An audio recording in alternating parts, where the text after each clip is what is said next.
నేను చాలా మంది దగ్గర విన్నాను, మందు మంచిదే అంటారు, లిమిట్లో తాగితే మంచిది అంటారు, లేదా అప్పుడప్పుడు అకేషనల్గా తాగితే మరీ మంచిది అంటారు.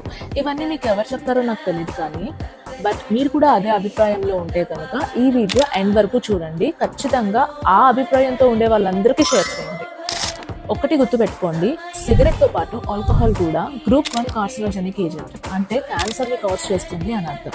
దాని అర్థం మౌత్ నుంచి స్టార్ట్ అయ్యి mouth, oesophagus, stomach, colon, rectum, ఆఖరికి బ్రెస్ట్ క్యాన్సర్ని కూడా కాజ్ చేస్తుందని చెప్పి రీసెర్చ్లో తేలింది. అదేవిధంగా భారతదేశంలో ఉన్న క్యాన్సర్ కేసెస్లో 5% of the cancer cases alcohol వల్లనే స్టార్ట్ అవుతున్నాయి. దయచేసి ఇప్పుడైనా అవేర్నెస్లోకి రండి. Quit alcohol.